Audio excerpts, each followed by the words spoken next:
E aí, amigos, tudo bem? Sejam bem-vindos. Fato Econômico, a economia além da conjuntura está no ar hoje, sexta-feira, dia 20 de dezembro de 2024. Eu, Moisés Cristiano, mais André da Silva Pereira. Estamos aqui para a gente falar sobre um assunto que hoje, dia 20, é o último dia para integralizar o 13º salário. Claro que são vários assuntos que aconteceram aí na semana e a gente, tem discutido eles diariamente e a gente sabe, que são importantes para a economia, mas também o 13º salário ele é importantíssimo para a economia. E a gente gostaria de falar sobre esse assunto, eu e o André, porque a gente tem algumas coisas a falar sobre isso, principalmente relacionada ao impacto que o 13º tem na economia brasileira. E aí, André, o que tu acha? Vamos trocar uma ideia sobre esse assunto? Vamos lá, Moisés. O problema é que a economia já está aquecida com o incentivo ao consumo do governo, da política do governo atual. Então, entrando mais a segunda parte do 13º, vai ter mais dinheiro circulando na economia, mais incentivo ao consumo.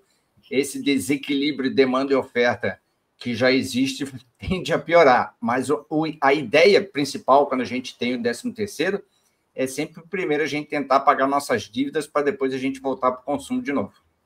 Muita gente faz isso, mas a gente pode perceber, se tu der uma volta na cidade, em qualquer lugar do Brasil, sejam cidades pequenas, médias, grandes, as maiores, as megalópolis, as metrópoles, a gente vai ver, assim, um movimento muito grande, principalmente em supermercados, em lojas, aí o pessoal indo fazer compras, mas muita gente também, como você bem falou, André, pega esse valor do 13º para resolver os problemas de dívida primeiro, Porque uma das coisas que o brasileiro gosta de fazer é ter dívidas. Mas não, quando a gente fala dívidas, não é que a gente está falando que dívida é uma coisa ruim.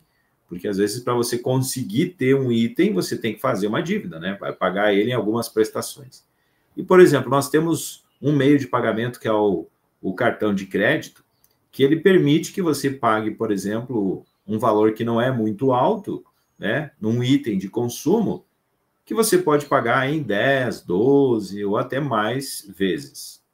Só que aí a gente tem que estar bem atento, de que muita gente entra num processo de deixar de pagar suas dívidas, ou seja, de inadimplência, justamente porque utiliza o cartão de crédito para fazer, digamos assim, uma compra em várias vezes, só que acontece alguma coisa e ele acaba perdendo a capacidade de pagar o total da fatura do cartão de crédito. Quando isso acontece, existe aquilo que acontece de a pessoa entrar no chamado rotativo do cartão de crédito. E aí é que mora o problema. Só para a gente ter uma ideia, no mês de setembro, a taxa do rotativo do cartão de crédito aqui no Brasil estava em 438,42% ao ano. Bom, então é interessante a gente saber disso, porque quando acontece isso, a pessoa vai ter um baita de um problema. Além da dívida que vai aumentar, ela talvez chegue em algum momento que ela vai perder a capacidade de pagamento. E aí, imagina você chegar no final do ano, você ter ali o valor do 13º salário à tua disposição, só que ao invés de você ir para o consumo, como todo mundo, que parece que todo mundo está indo comprar, você não pode porque tem que pagar uma dívida que ficou do passado. Então, qual é a dica, André? Tu sabe assim, Moisés, primeira coisa, Natal chega, dezembro chega, tem a sedução do consumo. Além da sedução do consumo, promoção, propaganda, TV, teu celular, teu iPad, teus meios de receber, se comunicar, todos eles recebem uma enxurrada de informação sobre consumo. Tá? Então, isso faz com que as pessoas tenham já uma propensão ao consumo, aumente mais ainda essa propensão ao consumo.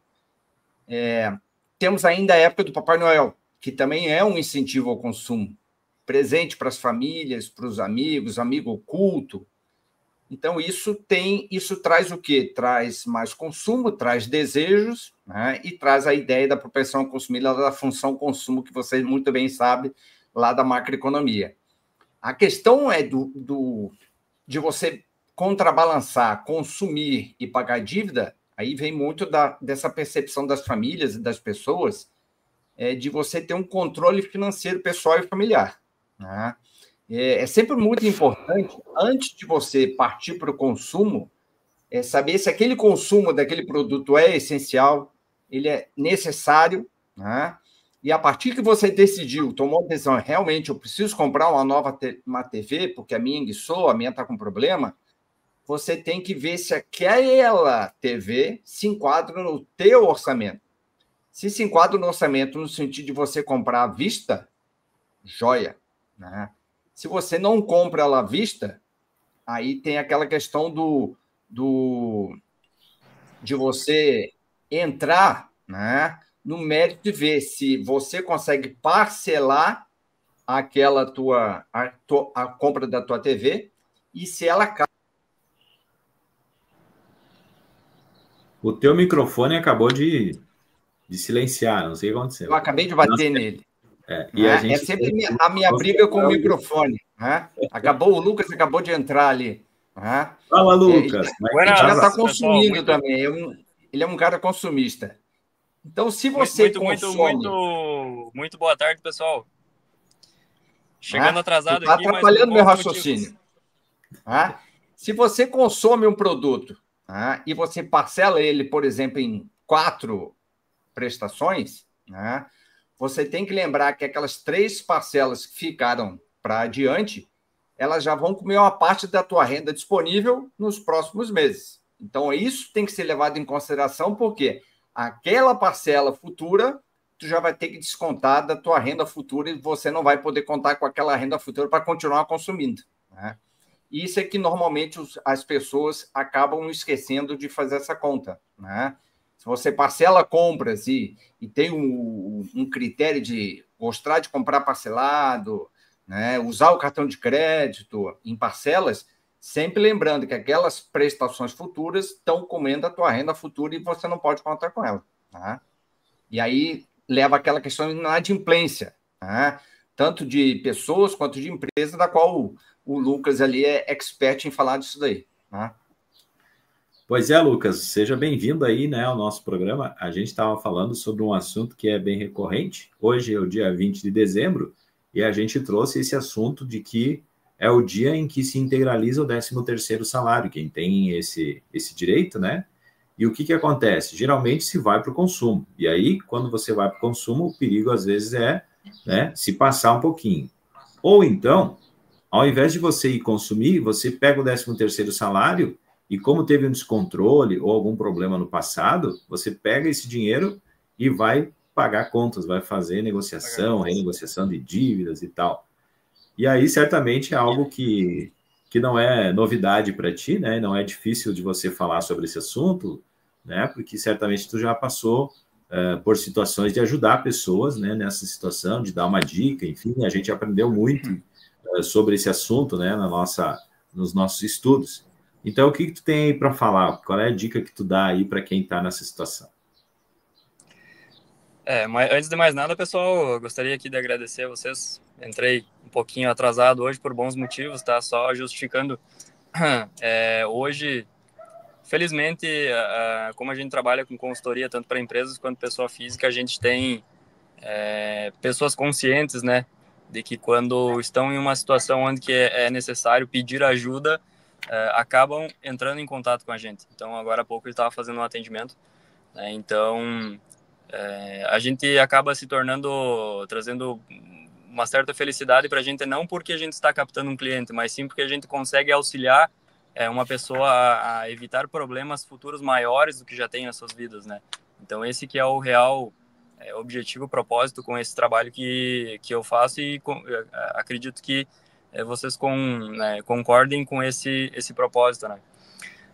Mas, enfim, com relação à parte do 13º salário, contas de final de ano e tudo mais, o ideal, eu não acompanho o que vocês falaram, mas, enfim, no meu ponto de vista, o ideal é que as pessoas façam um panorama, né, o orçamento do que, de fato, estão gastando, quanto gastaram agora, se estão devendo alguma coisa, né, estão com parcelamentos, né, e hoje, principalmente via cartão de crédito, né, que tem muitas pessoas que acabam tendo que parcelar a fatura de cartão de crédito ou fazem um pagamento mínimo e daí vão rolando a dívida para frente. Hoje o juro do cartão de crédito ele é exorbitante, né, então com uma taxa Selic aí mais uma vez beirando os 14%, que logo vai chegar nisso aí no próximo ano.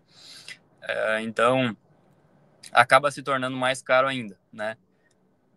Primeiramente, então, minha recomendação seria observar as dívidas que estão contraídas no momento, se você tem dívidas, né, e tentar fazer uma certa negociação, uma renegociação dessa dívida, tentar reduzir os juros que você tem dela para fazer um pagamento antecipado com o teu 13º, né? De outra forma, em segundo momento, caso você não tenha dívidas, passa por um filtro, né? Se você tem agora, final de ano, geralmente o pessoal acaba indo para o lado do consumo, né? Como estava sendo comentado, comprar presentes, enfim, jantares em família e tudo mais, confraternizações, né? Então, se você tem um pouquinho de margem e vai fazer isso, tenta comprar à vista, né? Negociar desconto. Quando você está com dinheiro na mão, você sempre tem poder de barganha, né? A gente chama. Tu consegue sempre negociar e conseguir um descontinho. E especificamente falando para quem já está estruturado, está tranquilo quanto a isso, pensar em investir, né? Investimentos. Então, você separa, faz aquele princípio do 50, 30, 20, que a gente chama, né? Que é o ótimo do orçamento das pessoas. 50% da tua renda, no máximo, você deixa para gastos fixos, né? Do que você tem, geralmente despesas de aluguel, de água, luz, telefone, relacionados, né? O dia Alimentação, a se dia, faz. né? Exato, despesas do dia a dia. Esse é o teu orçamento base, né, de custos. A partir disso, então você tem os 30% que você necessariamente deveria utilizar para investimentos. Claro, isso encaixando dentro do valor que você consegue manter a tua vida, né, hoje, a tua subsistência, digamos assim, né? O ideal seria os 30 você focar em investimentos, em poupança, em margem que a gente chama de Tesouro reserva direto. de emergência. Reserva de emergência ou reserva de oportunidade, né? Tem gente que usa essa terminologia. E os demais 20% que sobrariam, aí você direciona, assim, para gastos variáveis, né? Aquela famosa minhas vontades, que a gente diz, né? Meus desejos. Eu quero comer uma pizza no final de semana. Eu quero sair, fazer um churrasco com meus amigos, enfim. Os Nessa linha de gastos extras, raciocínio. né? Como? Gastos extras. Exato, são os gastos extras, né? Aquela parte que a gente vai suprir o nosso desejo de consumir, né? Então, cuidar isso no seu orçamento, né? Se você ganha R$1.000, para simplificar, 500 você deveria manter para as suas despesas fixas, 300 seria direcionado e dividido entre reserva de emergência e investimentos, e os outros 200 aí você poderia usar como você bem entendesse, né? Vocês sabem, assim, ó, a gente estava falando de inadimplência, essa questão de pagamento, controle financeiro. Eu entrei no site do Serasa e me deparei com uma frase bem interessante aqui, ó. Ao receber o 13º salário, pode ser uma boa ideia usar parte dele para quitar dívidas, como as do cartão de crédito e do cheque especial. Ao pagar essas dívidas, você pode aliviar o orçamento mensal e economizar nos juros. Exatamente. É uma boa dica, né? É uma boa dica, com certeza. E o que fazer com as outras contas, né? Temos aí IPVA, para começar. Isso o ideal é a gente ver se a gente consegue pagar em parcelas ou se aquele desconto que é dado ali pelo IPVA, pelo IPTU, se realmente é um desconto interessante. Se é um desconto que não é batido por parcelar, aí eu acho que você tem que achar uma renda familiar que você consiga quitar tanto o IPTU ainda depende de município para município, né? Mas você quitar o IPTU, o IPVA de uma vez só, levando em consideração o desconto que é concedido, né? Geralmente, né, André? Geralmente o desconto do IPVA, se você pagar ele antecipado, agora, se eu não me engano, antes do dia 31 de dezembro, né? Ele é bem considerável, né? A gente tem aquele custo de oportunidade do dinheiro que a gente chama, que ele se baseia pela média da Selic, né? Que a gente utiliza, juros básicos. Então, a gente divide a Selic anual por mês, né? A gente vai ter aí hoje 1%, 1 e alguma coisinha, né, André? Moisés? Uhum. Isso. Então, Isso ao passo de que, se você vai pagar parcelado, se o desconto que você vai obter nos seus pagamentos for superior ao custo de oportunidade, né, ao valor que você vai ter parcelando, então, né, compensa você antecipar esse pagamento e pegar o desconto. Caso não... É a ideia de trocar uma dívida por outra, né? Exato. Caso não valha a pena... esteja valendo a pena. Você deixa ele parcelado. E a outra dica também é quando você chega na hora de fazer, digamos assim, um balanço anual de como que vão ser os teus gastos fixos, você inclui esses valores aí já nos teus gastos fixos. Porque aí você faz uma reserva já, né, prevendo que lá no final do ano ou no início do ano, você vai ter esses valores. E aí vai ser mais fácil de você se organizar para chegar, por exemplo, ali agora você recebe o 13º salário, né, ou então, né, conseguiu ter um bom lucro, vai ter aí vai receber os dividendos, você vai poder, então, utilizar mais e aproveitar mais esses valores. Essa é a dica que eu dou. Exatamente. Acho que é isso, amigos. Isso aí. Então, tá bom. Sempre saber lidar com o dinheiro. Isso aí, é bom. E como o Lucas bem falou, nunca é ruim pedir ajuda, e tem muitas pessoas que podem ajudar, né? Podem ajudar, seja pessoa física, principalmente pessoa jurídica. Valeu, Lucas, aí. Obrigado pela participação, mesmo que tu entrou no meio, mas foi bastante útil. Valeu aí também, André. Vamos desejar um bom fim de semana para todo mundo aí. Até mais. Grande abraço. Valeu, tchau. Até mais. Forte abraço.